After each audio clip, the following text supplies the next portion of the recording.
T'ho conosciuto tanto tempo fa. Ti già sposato, mi sono attaccato a te perdutamente.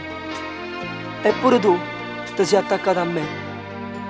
Dal nostro amore è nata sta creatura, sta figlia nostra. Da quando conviviamo insieme siamo andati sempre d'accordo. Ma mo tu sei cagnato. A poco stai distruggendo tutte noi. Ma che cosa stai dicendo? Io non sono cambiata per niente. Io sono sempre la stessa. Quella che tu hai conosciuto tanto tempo fa. Dimmi, ma che t'ho fatto?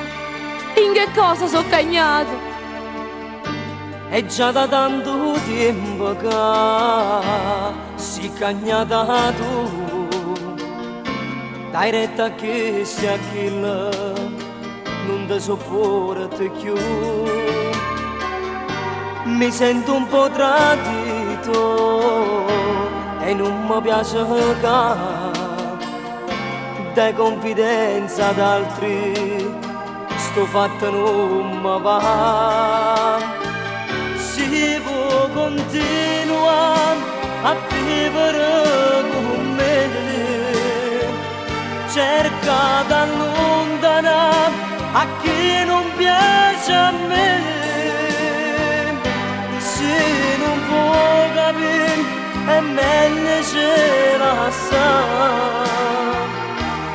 che la cassanna a te non posso sopportare.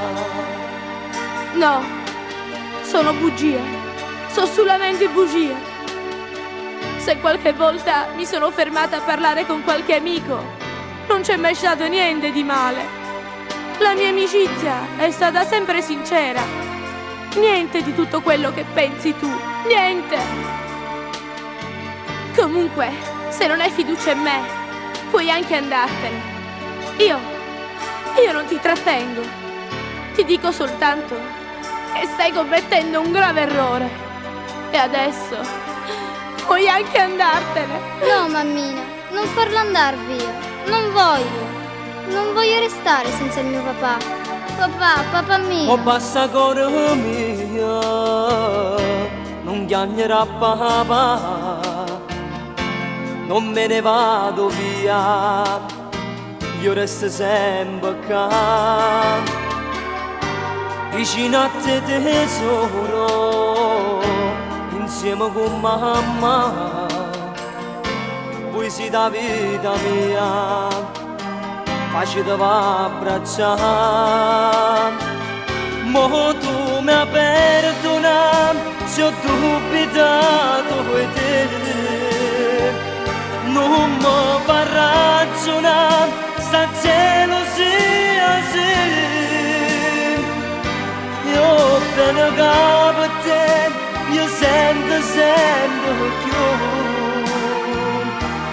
Amore mio per me, sei tutto mondo tu.